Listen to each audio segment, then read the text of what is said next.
Vous vous souvenez de La Brute, ce jeu culte des années 2000, où on crée nos personnages, où on les envoyait combattre tous les jours avec nos armes et nos familiers? Eh bien, j'ai décidé de le recréer entièrement en main sauce. En 3D, jouable directement dans le navigateur, sur PC comme sur mobile. Avec des combats animés, du loot, un classement mondial, des quêtes, une boutique, enfin la totale. Et le résultat, c'est ça.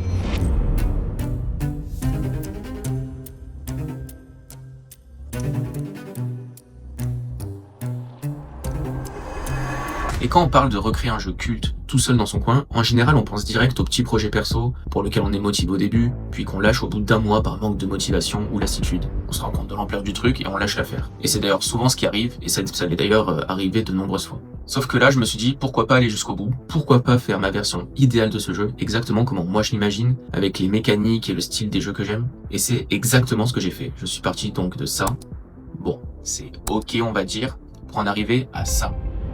Et entre les deux, il s'est passé énormément de choses. Et le truc, c'est que je suis loin d'être un expert du game dev. Si vous avez vu ma vidéo précédente, vous savez que j'apprends tout au fur et à mesure, que ce soit la modélisation 3D, l'équilibrage, les mécaniques, les animations. À chaque étape, je galère, je trouve des solutions, je casse, je recommence. Et c'est exactement ce qui rend le projet aussi intéressant à faire. Dans cette vidéo, je vous explique comment j'ai réalisé le projet, pourquoi j'ai voulu refaire La Brute, comment j'ai galéré à modéliser mes premiers persos, également le logiciel que j'ai découvert qui a vraiment tout changé, comment j'ai créé les combats, l'équilibrage qui m'a rendu fou, le système de Hello, les quêtes, la boutique, et surtout, à la fin de la vidéo, j'ai besoin de votre avis sur ce que je dois ajouter ensuite, parce que c'est vous qui allez orienter la suite du projet, donc restez bien jusqu'au bout, c'est parti. Pour ceux qui ne l'ont pas connu, et il y en a sûrement beaucoup parmi vous, La Brute c'est un jeu de combat sur navigateur sorti en 2008, créé par Motion Twins, donc c'est les mêmes qui ont fait Dead Cell plus tard. Le concept était génial dans sa simplicité. Tu crées un personnage, ta brute, avec un nom, une apparence aléatoire, et en fait tu l'envoies se battre tout simplement contre les brutes des autres joueurs. Mais le truc c'est qu'en fait tu ne contrôles pas les combats, tu cliques juste sur combattre, et tu regardes ta brute se débrouiller toute seule, et en fait c'est un des premiers idle games du genre. À chaque victoire, ta brute gagnait de l'expérience, débloquer des armes au hasard, des compétences, des familiers, ça pouvait être un ours, un loup, une panthère, etc. Et tu pouvais te battre seulement un nombre limité de fois par jour. C'était une véritable addiction quand j'étais plus jeune, tout le monde avait sa brute, tout le monde se comparait, et le jeu a vraiment marqué toute une génération. Le souci, c'est que le jeu original a quand même énormément vieilli graphiquement. Et même si une version mobile existe aujourd'hui, son affichage est quand même très peu optimisé, puis je trouvais qu'il manquait quelque chose, de la 3D, des combats plus dynamiques, et surtout ma propre vision du jeu. Vous vous dites peut-être, pourquoi recréer un jeu qui existe encore? Eh bien, c'est une très bonne question. Mais en réalité, le jeu a une histoire un peu particulière. En 2020, Motion Twins a officiellement arrêté le support de La Brute en même temps que tous leurs autres jeux Flash. Pourquoi? Eh bien, parce qu'en fait, la technologie Flash sur laquelle se reposait le jeu, elle a été abandonnée par tous les navigateurs fin 2020. Donc techniquement, le jeu original ne pouvait même plus tourner. Il a donc fallu attendre qu'une communauté de fans bénévoles se mobilise pour le ressusciter via un projet qui s'appelle Eternal Twins. Donc c'est en fait un projet qui rassemble tous les anciens jeux de Motion Twins. Et c'est du coup grâce à eux que tu peux encore y jouer aujourd'hui. Sinon le jeu aurait littéralement disparu. Mais même ressuscité, il reste quand même celui des années 2000. En 2D, pas du tout pensé pour mobile, avec des graphismes qui ont énormément vieilli. Et de mon côté, j'avais envie d'autre chose. Je voulais ma version avec les mécaniques que j'aime, et je voulais un mélange entre l'ADN de La Brute, donc ce côté satisfaisant de regarder son perso se battre, looter, monter en niveau, et aussi l'esthétique d'autres jeux que j'avais bien aimé à l'époque, comme Cube World, avec son Steam Voxel, les armes, les sorts, un style un peu heroic fantasy, et surtout les modèles très minimalistes. Je voulais quelque chose avec mes propres règles d'équilibrage, mes propres systèmes de progression, et la possibilité surtout de tester toutes nouvelles idées en live. Je voulais que ce soit jouable partout, sans téléchargement, et qu'on puisse ouvrir le jeu n'importe où, que ce soit sur PC, mobile, dans le bus, enfin, qu'on puisse utiliser vraiment la brute, sortir notre brute vraiment partout.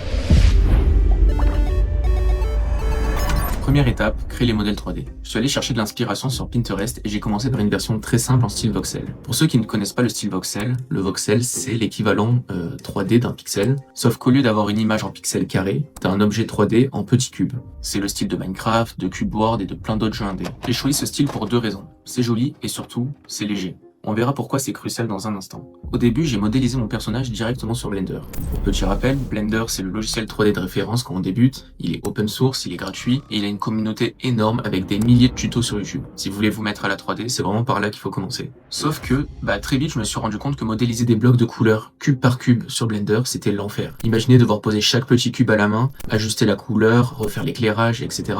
Et là je me suis dit, attends, il doit y avoir une solution, je vais pas faire des dizaines d'armes, d'armures, des familiers, etc. Ça va me prendre des années si je fais tout par Blender. Après quelques recherches, je suis tombé sur Magica Voxel. Et là, révélation totale. Magica Voxel, c'est un logiciel gratuit, ultra simple. Il y a littéralement 3 boutons principaux.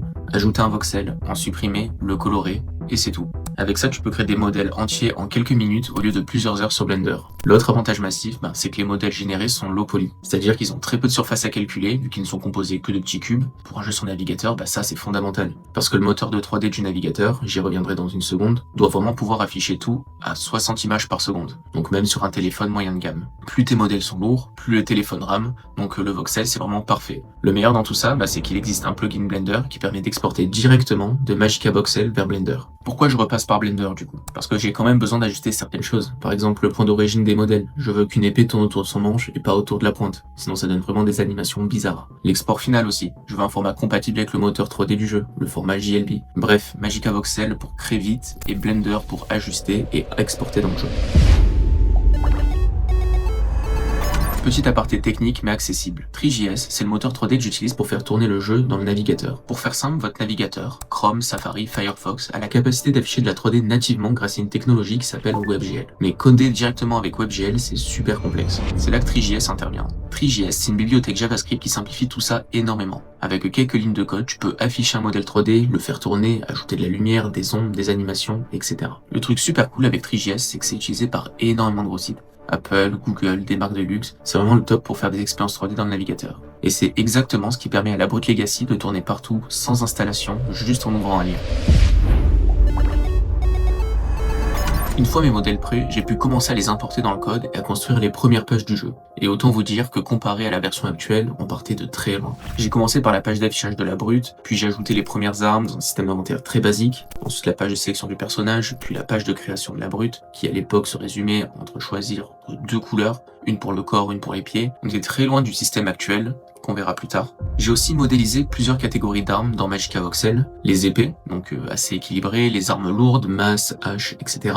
Les bâtons et baguettes magiques, les armes courtes, couteaux et dagues, et les armes d'ast, donc tout ce qui est hallebarde, lance, donc toutes les armes avec de la longe. Et plus tard, je compte rajouter des armes main gauche comme des boucliers, des grimoires, des armes de main, des familiers, et bien d'autres. Bien sûr, à chaque étape, j'ai adapté l'interface pour mobile et desktop, parce que vraiment, je veux que ce soit jouable partout et pas juste sur PC. C'est de loin pour moi la partie la plus complexe du jeu et je continue toujours à travailler dessus en récoltant les retours des joueurs. Premier chantier, le système de combat de base, avec une animation par type d'arme, les barres de vie, les dégâts à l'écran, est toujours adapté en mobile et desktop. Deuxième chantier, créer un système de statistiques pour la brute. Aujourd'hui, il y a 4 statistiques principales, les points de vie, l'agilité, qui va déterminer l'esquive et les coups critiques, la force, qui augmente les dégâts, et la vitesse, qui détermine la fréquence d'attaque, donc plus t'en as, plus tu attaques souvent.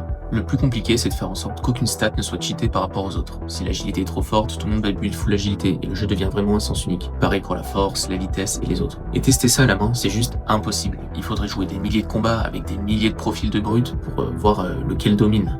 Du coup, j'ai utilisé l'IA Claude pour m'aider. Concrètement, je lui ai filé toutes les règles du jeu, toutes les formules, tous les calculs de dégâts, d'esquives, de critiques, et je lui ai demandé de simuler 1000 combats entre plein de profils de brutes différents, un tank full vie, un assassin full agilité, un bourrin, un rapide, et aussi des brutes avec tous les mix possibles. Et l'IA m'a sorti les win rates de chaque profil, ce qui m'a permis de voir directement quelle stat était trop avantageuse ou pas assez. Par exemple, si un profil full vitesse gagne 80% de ses combats, c'est vraiment qu'il y a un souci et qu'il faut le nerf. Si un profil full vie en gagne que 20%, c'est qu'il faut buff la vie.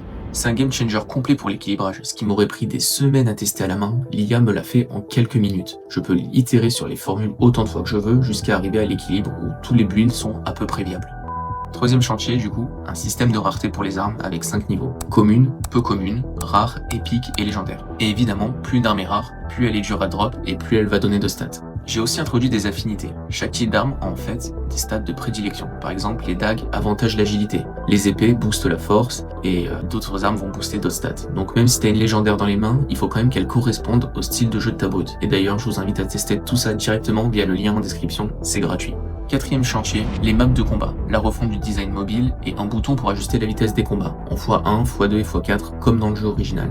Pour gérer les animations et les positions précises des armes pendant les combats, sans devoir relancer un combat à chaque fois, je me suis créé une petite page admin qui va permettre en fait d'ajuster tout ça en live, c'est vraiment un gros gain de temps. Cinquième chantier, la progression. Chaque combat rapporte de l'XP, même quand on perd, on en gagne 2 fois moins, mais on en gagne. C'est volontaire, ça permet aux joueurs les plus faibles de continuer à progresser sans être complètement bloqués. Et à chaque niveau, on gagne 5 points de caractéristiques à répartir comme on veut. Un peu comme dans Dofus. Tu veux une brute full tank, tu maximises la vie. Tu veux l'esquiver, tu maximises l'agilité. Comme je le disais en début de vidéo, j'ai toujours aimé le jeu Cube World, un jeu malheureusement abandonné en 2019, mais qui je trouve avait une super direction artistique. Au départ, mes brutes étaient très basiques, c'était ok, mais c'était peu customisable. J'ai donc fait une refonte complète du modèle en m'inspirant du style de Cube World, avec plusieurs parties du corps, des coupes de cheveux, des couleurs de peau différentes, des vêtements, etc. Et la différence est énorme, et je compte largement améliorer les options de personnalisation dans les prochaines updates, avec par exemple des races différentes, elfes, nains, humains, etc.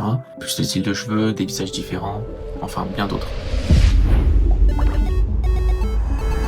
Pour créer une vraie compétition entre joueurs, j'ai ajouté un classement mondial basé sur l'Elo. Pour ceux qui ne connaissent pas le concept d'Elo, c'est un système de notation qui vient des échecs et qui est utilisé dans plein de jeux compétitifs, League of Legends, Counter-Strike, Rocket League et bien d'autres. En gros, plus tu bats des adversaires forts, plus tu gagnes des lots, plus tu te fais battre, plus tu en perds. Sur l'écran de sélection des adversaires, les ennemis se sont proposés selon ton elo, c'est-à-dire des joueurs proches de ton niveau. Avec bien sûr un écart de level de 5 maximum, ça évite de tomber sur un joueur niveau 50 quand t'es niveau 3. J'ai aussi mis en place les paliers classiques qu'on retrouve dans plein de jeux compétitifs, bronze, argent, or, platine, diamant et légendaire. Et il y a également un classement mondial accessible à tous depuis la page de classement où vous pouvez voir les meilleures brutes du jeu en temps réel. Pour récompenser les joueurs qui passent du temps sur le jeu et qui farment beaucoup, j'ai mis en place un système de shards, en gros de l'amélioration d'équipement. Le principe est simple, tu peux détruire n'importe quelle arme et la convertir en shard de sa rareté. Une arme rare va te donner une shard rare, une commune te donnera une shard commune. Avec 2 shards de la même rareté, tu peux améliorer une arme de cette rareté en plus 1, ce qui booste une de ses stats aléatoirement. Pour passer en plus 2, il te faut 3 shards, en plus 4, 4 shards, 5, 6 shards, etc. Donc plus tu veux booster une arme, plus tu dois farmer. C'est volontaire, ça donne un objectif long terme aux joueurs. J'ai également mis des paliers max selon la rareté pour garder un équilibrage. Une commune peut monter seulement jusqu'à plus 6 et une légendaire, elle, pourra monter jusqu'à plus 14. J'ai également ajouté des visuels qui se débloquent tous les 3 niveaux d'amélioration, donc plus ton arme est améliorée, plus elle aura de l'aura. Pour diversifier l'expérience et donner d'autres objectifs que juste grimper en elo, j'ai ajouté un système de quêtes, dont des quêtes journalières qui se renouvellent chaque jour. Les récompenses peuvent être des armes, de l'XP ou de l'énergie pour combattre plus. Et pour récompenser les joueurs assidus, j'ai mis en place un système de récompenses de connexion quotidienne. Plus tu te connectes 2 jours d'affilée, plus les récompenses deviennent intéressantes. Armes épiques, shards légendaires et bien d'autres. Le but, c'est de créer cette petite habitude addictive de revenir tous les jours comme beaucoup d'idle games dans le genre. J'ai aussi ajouté une boutique avec différents items, donc potion d'énergie pour combattre plus dans la journée, élixir d'oubli pour reset ses stats et redistribuer ses points, utile par exemple si t'as fait une erreur de build, élixir d'expérience, donc double XP gagné pendant un certain nombre de combats, l'élixir de pillage, pareil qui va doubler le taux de drop pendant un certain nombre de combats également. Point très important, j'ai volontairement conçu cette boutique pour qu'elle ne soit pas pay to win. Aucun item ne donne d'avantage en combat direct. Tout ce qu'elle fait, c'est accélérer la progression. Donc, un joueur qui paye va monter plus vite, mais à niveau égal, un joueur free aura exactement les mêmes chances de gagner. C'est ce qu'on appelle un système de microtransactions cosmétiques et de confort. C'est très courant dans les bons jeux free-to-play et ça me permet aussi de financer le développement du jeu qui lui reste totalement gratuit. Pour les paiements, j'utilise Stripe qui est le standard du marché. C'est rapide, sécurisé et c'est surtout hyper simple à intégrer dans les applications web. Voilà, on a fait le tour de l'état actuel de la Brute Legacy, mais il reste énormément de choses que j'aimerais ajouter, et c'est là que j'ai besoin de votre avis. Qu'est-ce que vous aimeriez voir en premier dans les prochaines updates? Les armes à 2 mains, avec la main gauche, avec par exemple le bouclier et les grimoires, etc. Les familiers, comme dans la Brute originale, qui donnerait des stats et des capacités spéciales. Un arbre de maîtrise, pour avoir plus de contrôle sur le build de sa brute, avec des sortes de passifs. Un système de monnaie et d'hôtel des ventes entre joueurs, un peu comme dans Dofus, pour échanger armes et objets. Un lobby multijoueur, où tous les joueurs se retrouvent en temps réel, pouvant parler, s'inspecter les uns les autres sur une grande map.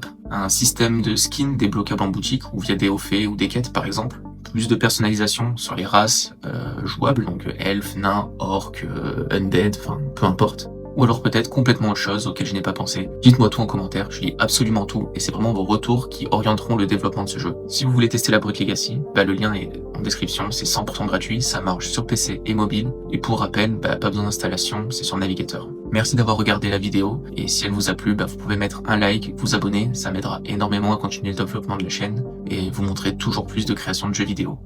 On se retrouve très vite pour une prochaine vidéo.